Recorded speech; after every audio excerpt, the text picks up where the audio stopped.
Alright guys, today I'm here to show you everything you need to know about RC batteries, such as how and where to buy them, what you need for your car or truck, and how to charge them. Now, anyone who has even scratched the surface with the radio control hobby knows that everything needs a battery. You may also know that your vehicle will only perform as good as the battery you put in it. That's why it's really important to be knowledgeable in the department of batteries and chargers when you're in this hobby. To start things off, the first thing you need to know is the different types of batteries. As far as the RC hobby is concerned, there are two main kinds of batteries, which are lithium polymers or LiPos and nickel metal hydride or NIM. There are other kinds, such as lithium ion or Li-ion for short, or even lithium high voltage, which is essentially a LiPo which holds more voltage per cell. But if you're watching this video, you're probably new to the hobby and shouldn't concern yourself with those lesser known kinds. To keep it sweet and simple, you also shouldn't concern yourself with NIM batteries and rather just buy LiPos. The reason being is because NIM batteries are just old technology and they don't hold up like LiPos do. The biggest downside to them is a lower power density, meaning they need a physically larger battery to store the same amount of charge as a LiPo. With all that said, let's hop into our LiPos here. First, you'll notice this big number on the LiPo. That's going to be your mAh, or milliamp hours. And essentially, the bigger the number, the more runtime you're going to get. Anything in this 5,000 to 7,000 range is going to be good for your bashers.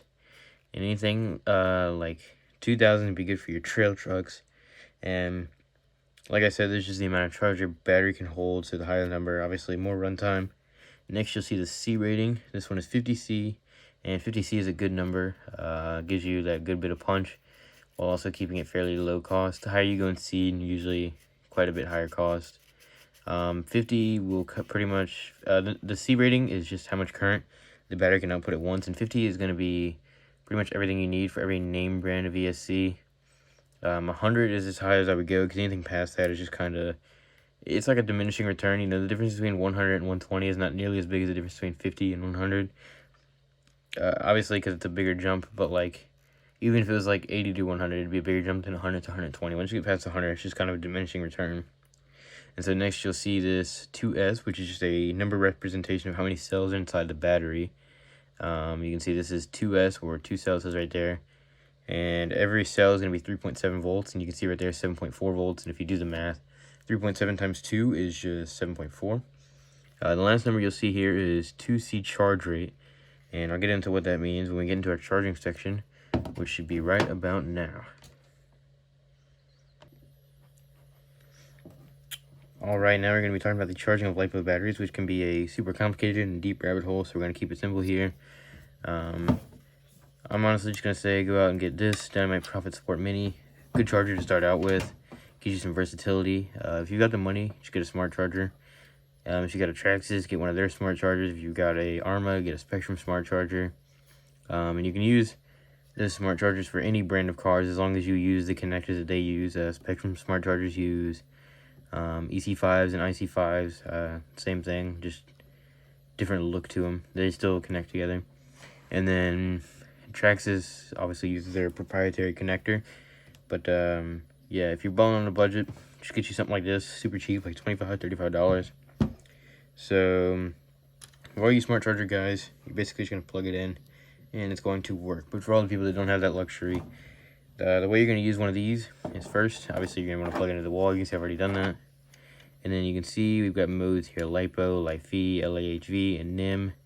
I didn't talk about LiFi in the video because, I mean, I don't even know what they're used for. I've never even heard of one. I've been in the hobby for a while now. I've never even heard of one. But this is the lithium high voltage I was talking about, and this is nickel metal hydride, and then this is lithium polymer. And this battery is lithium polymer. I told you guys use LiPos, so just, if you're using a LiPo, obviously set on LiPo. If you're using like a NIM, just set the NIM. The way you do that with this charger is just clicking the button. So we're going to set the LiPo, and then this is where that charge rate is going to come in handy. You can see we have an amp switch here, anywhere from 1 to 4. Your higher end chargers are going to have more amperage that they can output, and that's why you pay more money for them. But the way you determine how many amps you can charge at is you take your mAh, or milliamp hours, and divide it by 1,000. So if we were to put this in a calculator and divide 5,200 by 1,000, we would get 5.2. So we can charge this battery at 5.2 amps. But you can see there, there's 2C charge rate, so we could try to double that, which is 10.4. But I would always recommend charging at 1C anyway, especially if you don't know what charge rate it is, because every battery is at least a 1C charge rate.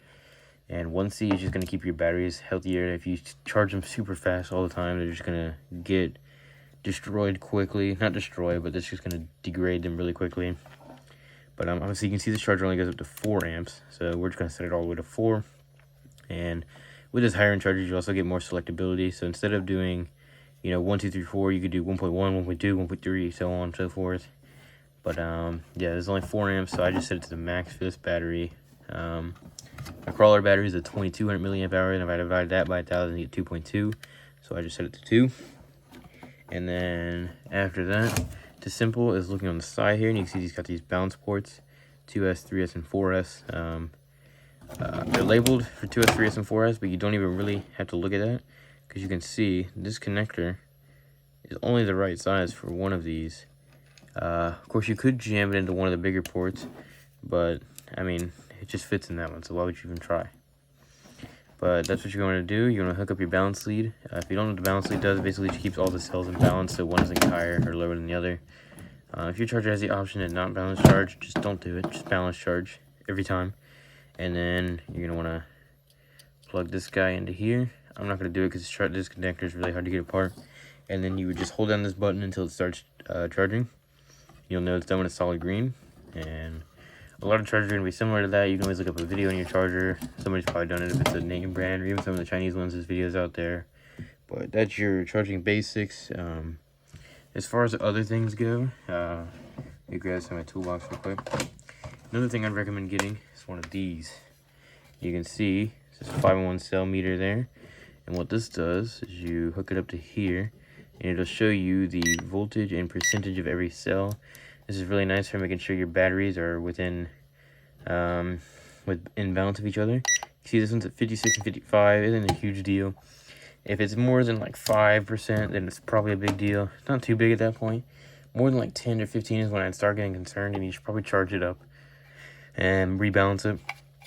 But as far as storing batteries goes, a lot of higher end chargers will have storage modes, but for these they don't. And basically you just want to store them at around half their voltage, which is that 3.7 we talked about earlier. And so you want to store them around 50%. You see that one's like 56. If you don't have a fancy charger that can do balance mode, you can just do what I do and drain them using your truck. And if you drain them a little too far, just charge it up some more, and so on and so forth. Just get it right around 50. Because if you start it at a super high voltage, it'll puff up a little bit. You can see this battery's kind of puffed very slightly. It's kind of round. But if you store them too low, the cells will start dropping and it'll die. If a cell ever goes below 3.2 volts, it's basically dead. And I don't mean like in the sense that you just need to charge it. Like, it's just dead. Like, it's done for. But that's all I've got for this video. So let me know what you guys think in the comments if you got any questions or anything. And I'll see you in the next one.